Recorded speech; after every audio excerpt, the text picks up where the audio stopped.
Hello student, welcome to my YouTube channel. देखिए, इस video में हम लोग कक्षा 10 का हिंदी का previous year question paper solve करेंगे, जो पेपर कोड है 801 BD। इसी टाइप के पेपर परीक्षा में पूछे जाते हैं। तो देखिए, स्टार्ट करते हैं। इसमें कुछ सामान्य निर्देश है, आप लोग पढ़ लीजिएगा। कोई विशेष सामान्य निर्देश नहीं है। चलते हैं सीधे क्वेश्चन पर। देखिए, पहला क्वेश्चन है इसमें, खंड अ से बहुविकल्पी प्रश्न को पहले हल करेंगे। 20 बहुविकल्पी प्रश्न है। इसके बाद जितने भी क्वेश्चन दिए गए हैं इसमें सभी क्वेश्चन को बताया जाएगा। क्वेश्चन नंबर पहला, शुक्ल युगीन लेखक हैं।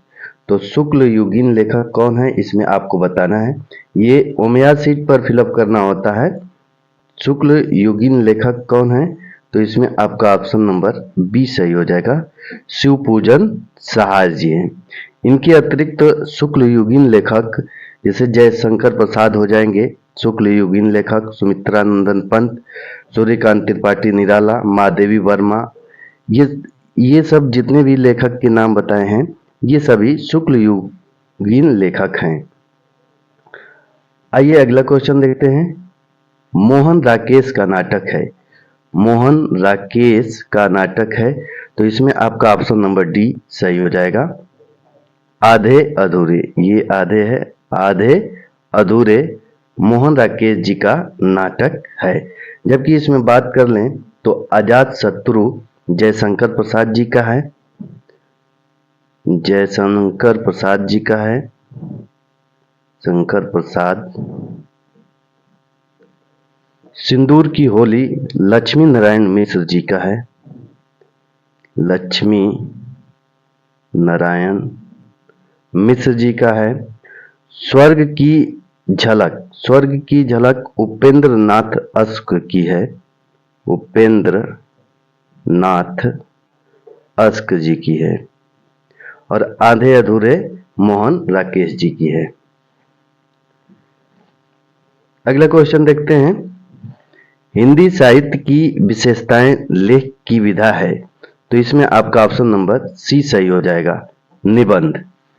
इसमें बात कर ले, निबंध की बात कर ले तो निबंध यह विधा व्यक्तिगत विचारों, अनुभूतियों और तर्कों को स्पष्ट, सुव्यवस्थित और प्रभावशाली ढंग से प्रस्तुत करती है, जिसमें साहित्य की विशेषताएं जैसे विषय आते हैं।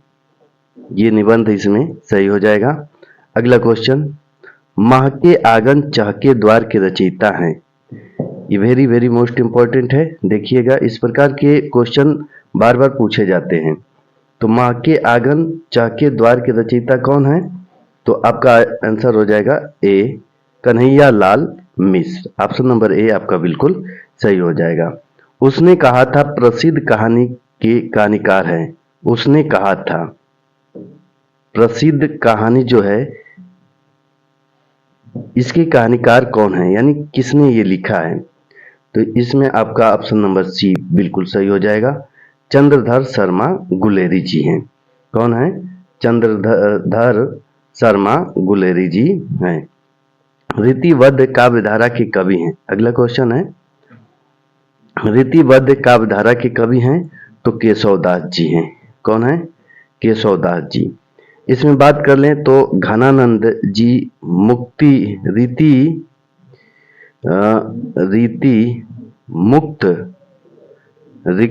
मुक्त काव्यधारा के कवि हैं, और ठाकुर रीति मुक्त काव्यधारा के कवि हैं, और ठाकुर आलम बोधा, ये सब रीति मुक्त काव्यधारा के लेखक हैं। जबकि केशवदास जी चिंतामणि देव, भिखारी दास, मतीराम और पद्माकर, ये सब रीतिबद्ध काव्यधारा के कवि माने जाते हैं। अगला क्वेश्चन, प्रयोगवाद योगीन कृति है। प्रयोगवाद योगीन कृति है, तो इसमें आपका ऑप्शन नंबर डी सही हो जाएगा। धूप के धान। कौन सही हो जाएगा, तो ऑप्शन नंबर डी, धूप के धान। धूप के धान किसकी रचना है? तो ये धूप की दान गिरजा कुमार माथुर जी की है। किसकी है? तो गिरजा कुमार माथुर जी की रचना है। तो इसमें बात कर लें तो कमायनी जयशंकर प्रसाद। कमायनी किसकी है? तो जयशंकर प्रसाद की है। जयशंकर प्रसाद जी की है कमायनी। प्रिय प्रवास अयोध्या सिंह अरियोध जी की है। अयोध्या सिंह अरियोध जी की प्रिय प्रवास है। रंग में भंग मैथिली शरण गुप्त की है। किसकी है? तो मैथिली शरण गुप्त जी की है रंग में भंग। तो ये भी आप लोगों को याद करना है। कमायनी किसका है? तो जयशंकर प्रसाद। प्रिय प्रवास अयोध्या सिंह अरियोध और रंग में भंग मैथिली शरण गुप्त और धूप के धान गिरजा कुमार माथुर जी की है। किसका है? तो गिरजा कुमार माथुर जी का है। और धूप का धान कौन सा युगीन है? तो प्रयोगवाद युगीन कृति है। जबकि इसमें बात कर लें रंग में भंग जो मैथिली शरण गुप्त जी द्विवेदी युग के हैं। किस युग के हैं? तो द्विवेदी युग के कवि माने जाते हैं। और अयोध्या सिंह अरियोध ये भी द्विवेदी युग के कवि हैं। द्विवेदी युग के कवि हैं। जबकि जयशंकर प्रसाद छायावादी कवि हैं। छायावादी युगीन कवि माने जाते हैं। तो ये भी आप लोगों को याद रखना है। अगला सुमित्रानंदन पंत की रचना है। तो सुमित्रानंदन पंत जी की रचना चितंबरा है। कौन सी रचना है? चितंबरा। चितंबरा इसमें बात कर लें तो हिम तरंगिणी किसकी रचना है? तो माखन लाल चतुर्वेदी जी की है। माखन लाल चतुर्वेदी जी की है। और चितंबरा सुमित्रानंदन पंत जी की। और यशोधरा मैथिली शरण गुप्त जी की है।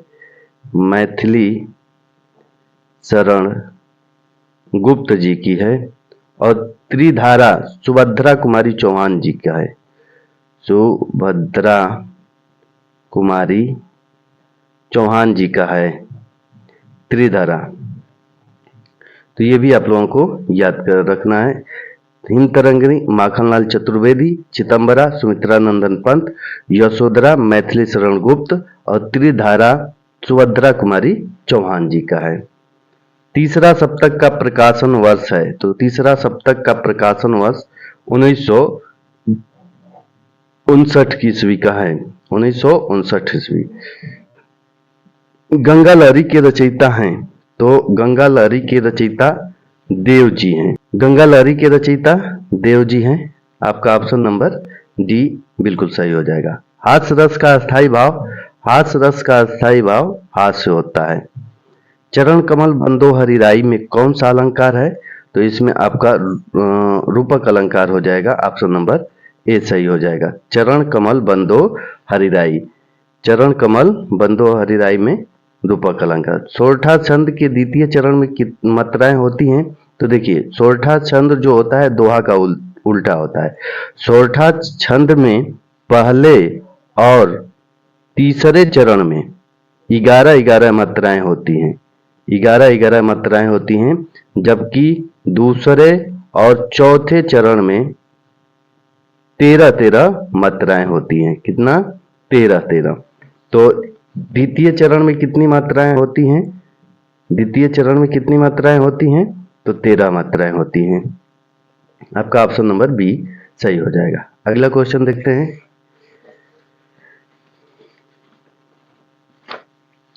क्वेश्चन नंबर 14 अभ्यागत शब्द में प्रयुक्त उपसर्ग है। तो अभ्यागत में अभी प्रयुक्त उपसर्ग है। माता पिता में समास है। देखिए ये योजक चिन्ह लगा है। माता पिता भाई बहन ये सब द्वंद्व समास में आ जाएंगे। माता पिता भाई बहन जिसमें योजक चिन्ह लगा रहता है वो द्वंद्व समास होता है। अमृत का पर्यायवाची शब्द होता है अमी। युष्मत चतुर्थी एक वचन का रूप है। युष्मत चतुर्थी एक वचन का रूप है। तो तुभ्यम आपका ऑप्शन नंबर ए सही हो जाएगा। रचना के आधार पर वाक्य के भेद होते हैं। तो देखिए, रचना के आधार पर वाक्य के 3 भेद होते हैं। कौन कौन? तो एक साधारण वाक्य होता है, साधारण वाक्य, और दूसरा संयुक्त वाक्य, संयुक्त वाक्य होता है, और तीसरा मिश्र वाक्य होता है, मिश्र वाक्य होता है। तो ये 3 तरह के वाक्य होते हैं। भाववाच्य में प्रधानता होती है। तो देखिए, भाववाच्य में क्रिया की प्रधानता होती है। कर्म की प्रधानता किसमें होती है? तो कर्म में। कर्मवाच्य में कर्म की प्रधानता, और कर्तृवाच्य में कर्ता की प्रधानता, और भाववाच्य में किसकी प्रधानता होती है? तो क्रिया की प्रधानता होती है। आपका ऑप्शन नंबर सी सही हो जाएगा। विकारी पद के भेद हैं। तो विकारी पद के 4 भेद होते हैं। कौन कौन? तो एक संज्ञा होता है, संज्ञा, सर्वनाम, विशेषण, विशेषण व क्रिया। ये विकारी पद के भेद होते हैं। यानी विकारी पद 4 प्रकार के होते हैं: संज्ञा, सर्वनाम, विशेषण और क्रिया। तो ये हो गए आपके 20 बहुविकल्पी प्रश्न। अब आते हैं खंड ब के वर्णनात्मक प्रश्न को सॉल्व करेंगे। आइए देखते हैं इसमें वर्णनात्मक प्रश्न को। ये जितने भी बहुविकल्पी प्रश्न थे वो 1-1 नंबर के थे। अब इसमें स्टार्ट होता है वर्णनात्मक प्रश्न। देखिए, निम्नलिखित गद्यांश पर आधारित दिए गए प्रश्नों के उत्तर दीजिए। वह अश्वरोही, इसमें देखिए गद्यांश पर आधारित प्रश्न लिखना है। ये 3 प्रश्न दिया है, इस पैरा को पढ़ेंगे, उसके अनुसार इसका आंसर देंगे। वह अश्वरोही अवाक खड़ा था, बुढ़िया के प्राण पंछी अनंत में उड़ गए। वहां एक अष्टकोण मंदिर बना और उस पर शिलालेख लगाया गया। सातों देश के नरेश हुमायूं ने यही एक दिन विश्राम किया था। उसके पुत्र अकबर ने उसकी स्मृति में यह गगनचुंबी मंदिर बनवाया, पर उसमें कहीं ममता का नाम नहीं। पहला क्वेश्चन है, उपर्युक्त गद्यांश का संदर्भ लिखिए। तो संदर्भ लिखने के लिए पाठ का नाम याद होना चाहिए। तो पाठ का नाम क्या है? पाठ का नाम है ममता। और लेखक का नाम याद होना चाहिए। लेखक का नाम, तो लेखक का नाम क्या है?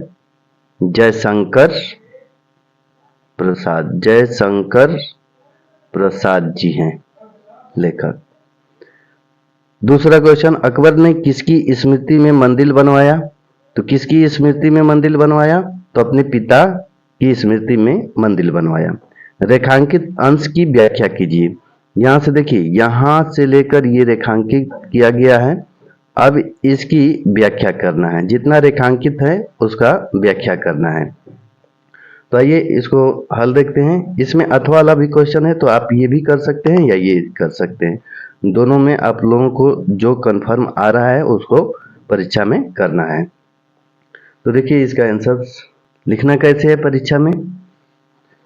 तो आपको यहाँ पर लिखना है खंड ब वर्णनात्मक प्रश्न, प्रश्नोत्तरी संख्या 1, प्रश्नोत्तरी संख्या 1 या प्रश्नोत्तर संख्या 1। यहां पर आपको लगाना है वह अश्वरोही ...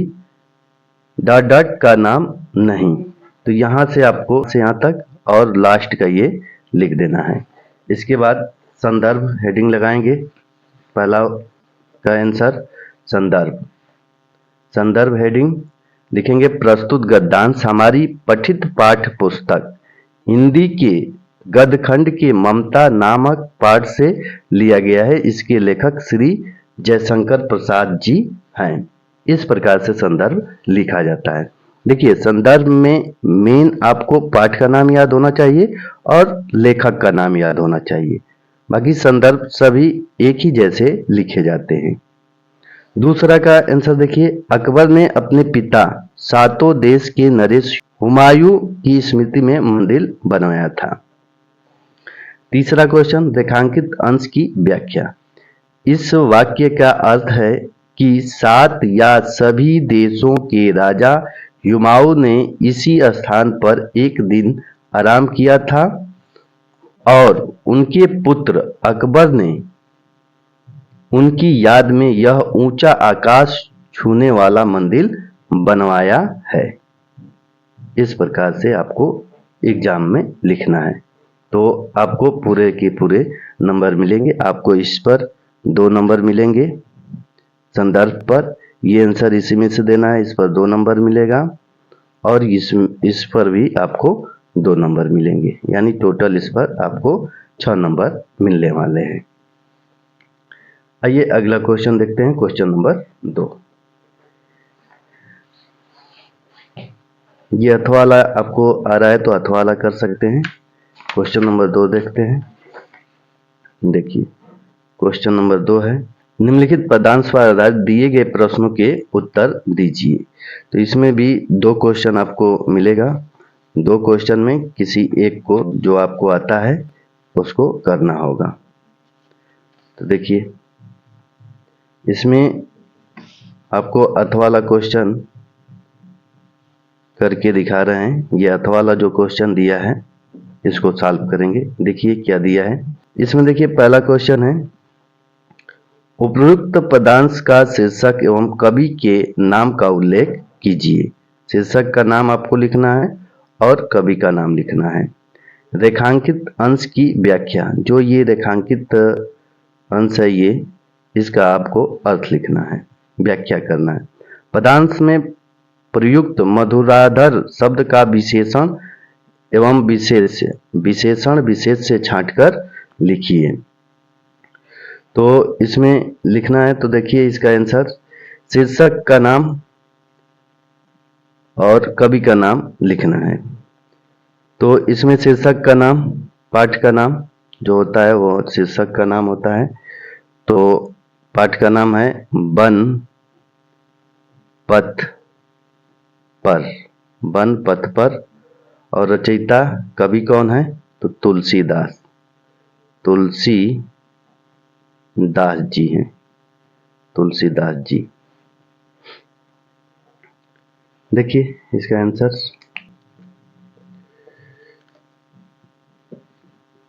यहां पर लिखेंगे प्रश्न उत्तर संख्या 2। अथवा वाला है तो अथवा यहां पर लिखेंगे, फिर यहां पर लिखेंगे सी, 2-3 अक्षर यहां पर लिखेंगे, 2-3 शब्द यहाँ पर लिखेंगे और डॉटेड लाइन, फिर लास्ट का 2-3 शब्द यहाँ पर लिख देंगे। पहला का उपयुक्त पदांश का शीर्षक वन पथ पर एवं कवि का नाम तुलसीदास जी, बस इतना आपको लिखना है। रेखांकित अंश की व्याख्या, तुलसीदास जी लिखेंगे, उसमें तुलसीदास जी कहते हैं कि सीता जी महल से निकलकर कुछ ही कदम चली हैं। द्वय मतलब कुछ या कह सकते हैं 2 ही कदम चली हैं कि उनके माथे पर पसीने की बूंदें झलक आई हैं और प्यास के कारण उनके सुंदर होठ सूख गए हैं। अगला क्वेश्चन तीसरा दिया है, मधुराधर में विशेषण और विशेष से बताइए। तो मधुर विशेषण है और अधर विशेष से है। जैसे यहाँ पर देखिए मधुर मतलब होता है सुंदर, अधर मतलब ओठ, यानी सुंदर ओठ। देखिए विशेषण किसे कहते हैं, तो संज्ञा या सर्वनाम की विशेषता बताने वाले शब्द को विशेषण कहते हैं और जिसकी विशेषता बताई जाती है वो विशेष से होता है। तो यहाँ पर ओठ की विशेषता बताई जा रही कि ओठ कैसा है, सुंदर है।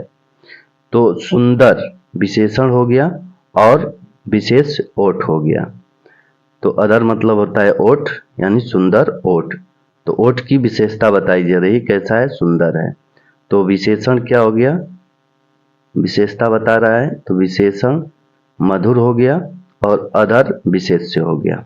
आइए अगला क्वेश्चन देखते हैं, क्वेश्चन नंबर 3।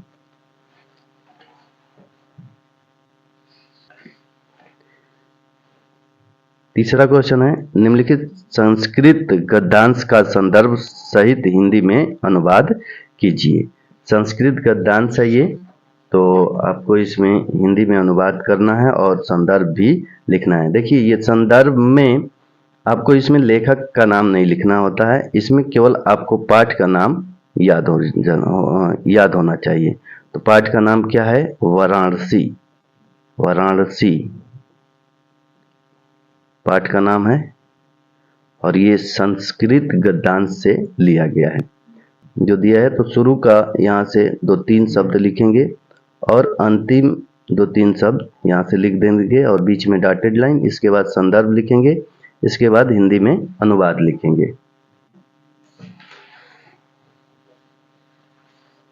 देखिए इस प्रकार से लिखना है आपको परीक्षा में। प्रश्न उत्तर संख्या 3, वाराणसी सुविख्याता डॉट डॉट बहु, इस प्रकार से लिखना है। संदर्भ लिखेंगे यहाँ पर, प्रस्तुत गद्यांश हमारी पाठ्य पुस्तक हिंदी के संस्कृत खंड के वाराणसी पाठ से उद्धृत है या लिया गया है। अब यहाँ पर हिंदी में अनुवाद लिखेंगे।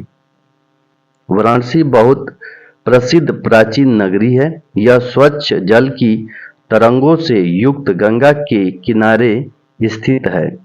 इसके घाटों की माला के समान पंक्तियां उज्जवल चांदनी में बहुत सुशोभित होती हैं। असंख्य पर्यटक दूर दूर के देशों से प्रतिदिन यहाँ आते हैं और इसके घाटों की सुंदरता देखकर बहुत प्रशंसा करते हैं। इस प्रकार से आपको हेडिंग लगाकर ऐसे लिखना है। तो इस पर देखिए आपको 2 नंबर मिलेगा और हिंदी अनुवाद पर आपको 3 नंबर मिलेगा। इस तरह से आपको इस पर 5 नंबर मिलने वाले हैं। अगला क्वेश्चन देखते हैं, क्वेश्चन नंबर 4। देखिए क्वेश्चन नंबर 4 है। 4 में भी 2 क्वेश्चन दिया है, एक ऊपर वाला है एक नीचे वाला है, तो जो आपको आता हो। देखिए निम्नलिखित संस्कृत श्लोक में से किसी एक का संदर्भ सहित हिंदी में अनुवाद कीजिए। तो यहाँ पर अथवा वाला कर रहे हैं। देखिए अब्दो दुर्गामी च साक्षरो न च पंडित अमुक्त स्फुट वक्ता च यो जनाति स पंडित। तो इसका संदर्भ लिखना है और हिंदी में अनुवाद लिखना है। चलिए देखिए यहाँ पर उसी तरह से लिख देंगे अब्दो दुर्गामी डॉट डॉट सब पंडित और इसके बाद संदर्भ लिखेंगे। देखिए संदर्भ किस प्रकार लिखना है। प्रस्तुत श्लोक हमारी पाठ्य पुस्तक हिंदी के संस्कृत खंड के प्रबुद्धो ग्रामीण पाठ से उद्धृत है या लिया गया है। हिंदी में अनुवाद करेंगे। देखिए बिना पैर का है परंतु दूर तक जाता है। ये श्लोक अपदो दुर्गामी, अपदो मतलब बिना पैर का, दुर्गामी दूर तक जाता है। च साक्षरो साक्षर है, न च पंडित लेकिन पंडित नहीं है। अमुख मतलब होता है बिना मुख का है। स्फुट वक्ता सुस्पष्ट बोलता है, बिना मुख का है लेकिन सुस्पष्ट बोलता है। च यो जनाति स पंडित, जो इसे जानता है वह विद्वान है। पंडित मतलब होता है विद्वान। तो देखिए यहाँ पर बिना पैर का है परंतु दूर तक जाता है, साक्षर है लेकिन विद्वान नहीं है, मुख नहीं है फिर भी अस्पष्ट बोलता है, जो इसे जानता है वह विद्वान है। इस प्रकार से आपको लिखना है। तो इस पर आपको 2 नंबर मिलेगा और इस पर 3 नंबर, इस पर भी आपको 5 नंबर मिलने वाले हैं। आइए अगला क्वेश्चन देखते हैं, क्वेश्चन नंबर 5। देखिए क्वेश्चन नंबर 5 है, अपने पठित खंड काव्य के आधार पर दिए गए प्रश्नों में से किसी एक प्रश्न का उत्तर दीजिए। देखिए ये आपको जिला वाइज पढ़ाया जाता है। आपके विद्यालय में जो पढ़ाया गया हो उसको आपको लिखना है। इसमें कई खंड होते हैं, जैसे इसमें दिया है जय सुभाष खंड के आधार पर जय सुभाष, अग्र पूजा, कर्मवीर भारत, और इसमें होगा मेवाड़ मुकुट, तुमुल खंड काव्य, मुक्ति दूत खंड काव्य, मातृभूमि के लिए, ज्योति जवाहर। इस प्रकार से कई होते हैं, जिला वाइज पढ़ाया जाता है। जो आपके स्कूल में पढ़ाया गया है उसको लिखना है। आइए अगला क्वेश्चन देखते हैं, क्वेश्चन नंबर 6। क्वेश्चन नंबर 6 है, निम्नलिखित लेखकों में से किसी एक लेखक का जीवन परिचय देते हुए उनकी एक प्रमुख रचना का उल्लेख कीजिए। एक रचना का उल्लेख करना है। तो आपको जीवन परिचय पर 3 नंबर मिलेगा और एक प्रमुख रचना लिखने पर आपको 2 नंबर मिलेगा। इस तरह से इस पर भी आपको 5 नंबर मिलेंगे। तो जिस तरह से बताया जाएगा आप उस तरह से लिखेंगे तो आपके एक भी नंबर कटेंगे नहीं, 5 में 5 पूरे नंबर मिलेंगे। देखिए इसमें हम जयशंकर प्रसाद का जीवन परिचय लिखकर आपको दिखाते हैं। देखिए इसमें जयशंकर प्रसाद का जीवन परिचय किस प्रकार लिखना है। देखिए यहाँ पर लिखेंगे प्रश्न उत्तर संख्या जो भी है, यहाँ पर देख लेते हैं कौन सा क्वेश्चन नंबर 6 है। तो यहाँ पर लिखेंगे प्रश्नोत्तर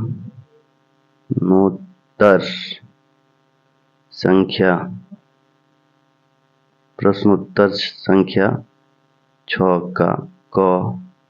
ये जयशंकर प्रसाद जी का पहला है तो यहाँ पर पहला लिख देंगे और लिखेंगे यहाँ पर संक्षिप्त परिचय।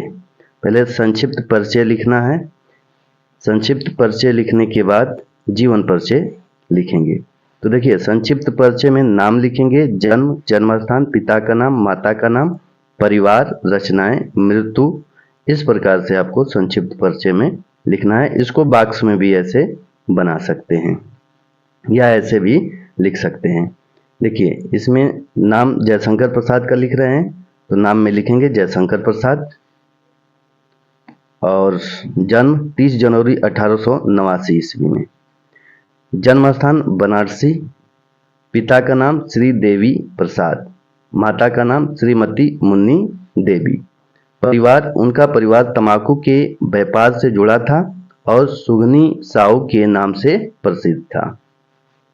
रचनाएं कामायनी, आंसू, झरना, लहर, कानन, कुसुम। मृत्यु 15 नवंबर 1937 को बनारसी में हुआ। अब जीवन परिचय में इसी के बेस पर जीवन परिचय में लिखेंगे और कुछ अतिरिक्त इनके बारे में कुछ घटनाएं लिखेंगे। देखिए जयशंकर प्रसाद हिंदी साहित्य के प्रमुख कवि, नाटककार और लेखक थे। उनका जन्म 1889 में काशी बनारसी में हुआ था। उनके पिता का नाम देवी प्रसाद और माता का नाम मुन्नी देवी था।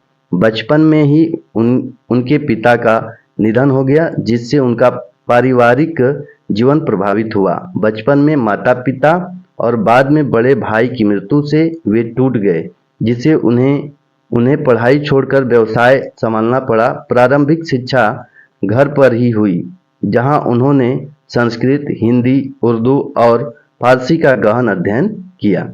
जयशंकर प्रसाद की कुल 3 शादियां हुई थी, लेकिन दुख की बात यह है कि उनकी तीनों पत्नियां, आप चाहें तो यहाँ पर नाम लिख सकते हैं, यदि नाम याद नहीं है तो नाम को छोड़ सकते हैं। इतना लिखेंगे कि उनकी 3 पत्नियां टीबी के कारण कम उम्र में ही चल बसी, जिससे वे जीवन भर दुखी रहे और अंततः स्वयं भी इसी रोग से ग्रस्त होकर अल्प आयु में निधन हो गया।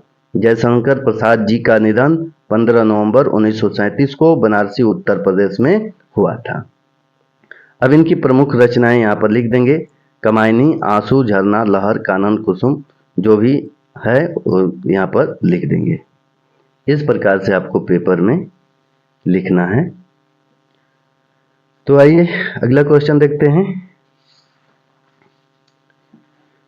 क्वेश्चन 6वां का ख है। देखिए इसमें भी आपको जीवन परिचय पर 3 और 2 नंबर मिलेंगे, तो 3 2 5 नंबर आपको इस पर मिल जाएंगे।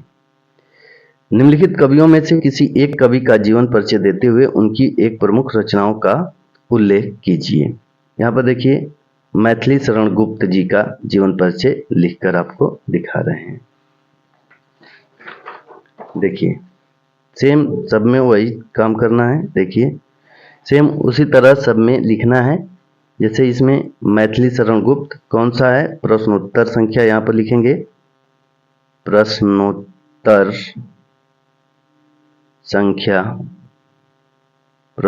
संख्या 6 का ख है और पहला है तो पहला यहाँ पर लिख देंगे मैथिली शरण गुप्त। संक्षिप्त परिचय लिखेंगे, जन्म 3 अगस्त 1886 ईस्वी। यहाँ पर नाम छूट गया है तो आप यहाँ पर चाहें तो नाम भी लिख सकते हैं। नाम में लिखेंगे मैथिली शरण मैथिली शरण गुप्त। जन्म 3 अगस्त 1886। जन्म स्थान चिरगांव, झांसी उत्तर प्रदेश। पिता सेठ रामचरण गुप्त, स्वयं कवि थे। और माता सरयू देवी काशी बाई, दो नाम से प्रसिद्ध हैं। शिक्षा घर पर ही, प्रारंभिक शिक्षा संस्कृत, बांग्ला, मराठी का अध्ययन। प्रमुख रचनाएं भारत भारतीय, साकेत, यशोधरा, जयद्रथ और पंचवटी।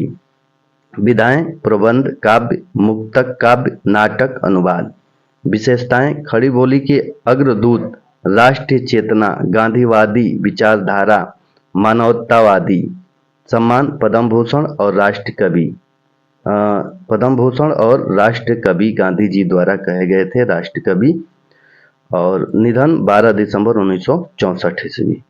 तो इतना जीवन परिचय संक्षिप्त में लिखेंगे और इसके बाद जीवन परिचय लिखेंगे, इसी के बेस पर यहाँ पर लिखना है। राष्ट्र कवि मैथिली शरण गुप्त का जन्म 3 अगस्त 1886 ईस्वी में उत्तर प्रदेश के झांसी जिले के चिरगांव नामक गांव में हुआ था। इनके पिता का नाम सेठ रामचरण गुप्त तथा माता का नाम सरयू देवी था और यह दोनों धार्मिक कृतियों में लीन रहते थे। इस प्रकार मैथिली शरण गुप्त के मन पर धर्म और संस्कृति का विशेष प्रभाव था। पिता रामशरण गुप्त से प्रेरणा लेकर उन्होंने भारत भारतीय जैसी रचनाओं से राष्ट्र प्रेम जगाया, जिसे गांधी जी ने सराहा और उन्हें राष्ट्र कवि कहा। भारत सरकार ने पद्म भूषण दिया और वे राज्यसभा सदस्य भी रहे, जिन्होंने खड़ी बोली हिंदी को काव्य भाषा के रूप में स्थापित किया। 12 दिसंबर सन 1964 ईस्वी में गुप्ता जी का देहावसान हो गया। प्रमुख रचनाएं यहाँ पर लिख देंगे, भारत भारतीय, साकेत, यशोधरा, जयद्रथ, पंचवटी। इस प्रकार से आपको जीवन परिचय लिखना है।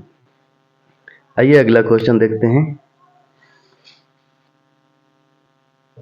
देखिए अब क्वेश्चन नंबर 7 है, अपनी पाठ्य पुस्तक के संस्कृत खंड से कंठस्थ कोई एक श्लोक लिखिए जो इस प्रश्न पत्र में न आया हो।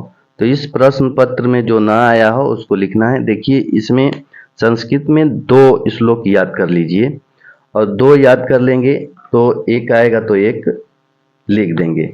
यहाँ पर देखिए 2 श्लोक लिखे गए हैं और इन्हीं 2 श्लोक को आप लोग याद कर सकते हैं। देखिए, अब्दो दुर्गामी च साक्षरो न च पंडित, अमुख्य स्फुट वक्ता च यो जनाति स पंडित। तो इस प्रकार से ये लिख नहीं आएगा पेपर में तो ये लिख देंगे और एक ये याद कर लीजिए, इसका अर्थ इसी पेपर में दिया हुआ है तो इसका अर्थ बता दिया गया है। अपदो मतलब होता है बिना पैर का, दुर्गामी दूर तक जाता है, बिना पैर का है लेकिन दूर तक जाता है। चौ साक्षरो न च पंडित, साक्षर है पर वो विद्वान नहीं है। अमुख्य मतलब बिना मुख का है। स्फुट वक्ता सुस्पष्ट बोलता है। यो जनासी च पंडित, जो इसे जानता है वो पंडित है। तो ये आप लोग याद कर सकते हैं और एक ये याद कर सकते हैं। 2 याद रहेगा तो एक कोई आप लिख सकते हैं। मान हित्वा प्रियो भवति, मान हित्वा प्रियो भवति, क्रोधम हित्वा न सोचति, काम हित्वार्थवान भवति, लोभम हित्वा सुखी भवते। यानी इसका मतलब हो गया कि मान हित्वा प्रियो भवति मतलब घमंड छोड़कर व्यक्ति प्रिय बन जाता है। क्रोधम हित्वा न सोचति, क्रोध छोड़कर शोक नहीं करता। काम हित्वार्थवान भवति यानी काम वासना छोड़कर धनवान बन जाता है। लोभ हित्वा सुखी भवते और लोभ छोड़कर सुखी होता है। तो इस प्रकार से इन 2 श्लोक को याद कर लीजिए। कोई एक इसमें से अगर पेपर में दे देता है तो आप एक इसमें से लिख सकते हैं। तो इन दोनों को आप लोग याद कर लीजिए। आइए अगला क्वेश्चन देखते हैं। विद्यालय में खेल कूद की सामग्री की ओर ध्यान दिलाते हुए प्रधानाचार्य को एक प्रार्थना पत्र लिखिए। तो ये प्रार्थना पत्र लिख कर दिखा रहे हैं। यहाँ पर देखिए लिखा हुआ है, यहाँ पर लिखेंगे प्रार्थना पत्र प्रश्नोत्तर संख्या 8। अब यहाँ पर लिखेंगे सेवा में, उसके दूसरी लाइन से कामा के जस्ट निचली वाली लाइन से लिखेंगे श्रीमान प्रधानाचार्य जी, जो स्कूल का नाम है उस स्कूल का नाम। फिर यहाँ पर मेन इंपॉर्टेंट ये है कि आपको विषय लिखना होगा। विषय क्या है? तो विद्यालय में खेल कूद की सामग्री की कमी के संबंध में। अब यहाँ पर लिखेंगे, महोदय सविनय निवेदन है कि मैं आपके विद्यालय की कक्षा 10वीं का छात्र हूँ। हमारे विद्यालय में खेल कूद को हमेशा से ही शिक्षा का एक अभिन्न अंग माना गया है, परंतु पिछले कुछ समय से खेल सामग्री की कमी के कारण छात्रों को असुविधा का सामना करना पड़ रहा है। वर्तमान में विद्यालय में उपलब्ध अधिकांश खेल सामग्री या तो पुरानी हो चुकी है या टूट फूट गई है। कुछ आवश्यक सामग्री पर्याप्त मात्रा में उपलब्ध नहीं है। अतः आपसे विनम्र अनुरोध है कि इस ओर ध्यान दें और खेल कूद की समुचित व्यवस्था करने की कृपा करें। और इसमें देखिए,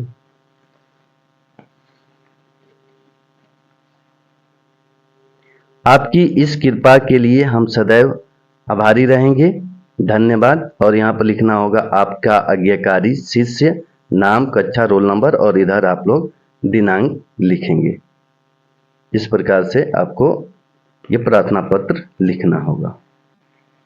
तब ये आपको प्रार्थना पत्र 4 नंबर का है, 4 में 4 पूरे नंबर आपको मिल जाएगा। आइए अगला क्वेश्चन देखते हैं। देखिए, दिया है निम्नलिखित में से किन्हीं 2 प्रश्नों के उत्तर संस्कृत में दीजिए। तो 2 प्रश्नों के उत्तर संस्कृत में देना है आपको। तो यहाँ पर क हटाकर यहाँ पर लिख देंगे यवन राजः आसीत्।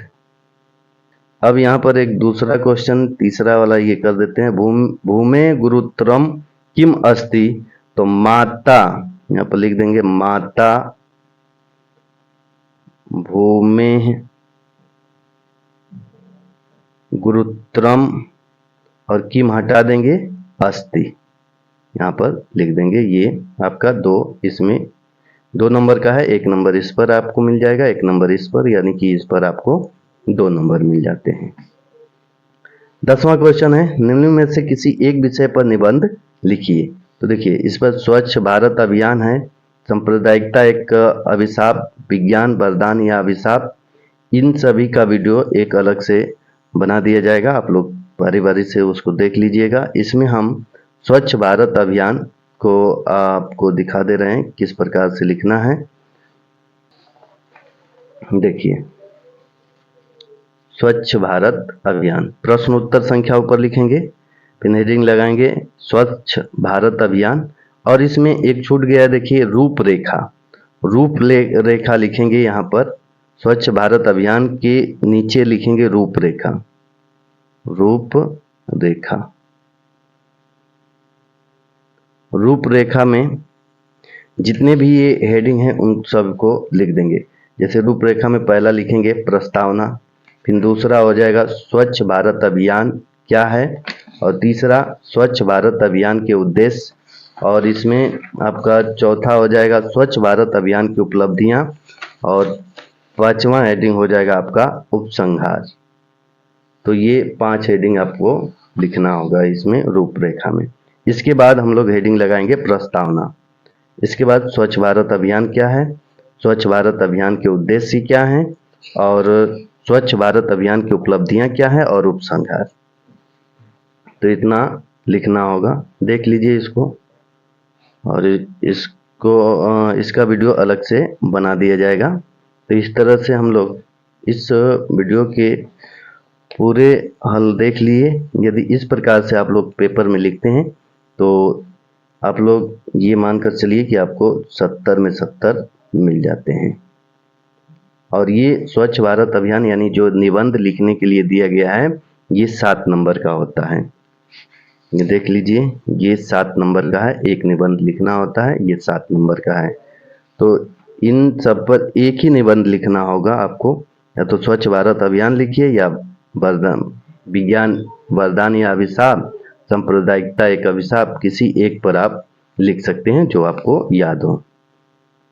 तो इस वीडियो में इतना ही, मिलते हैं किसी अगले वीडियो में, तब तक के लिए धन्यवाद।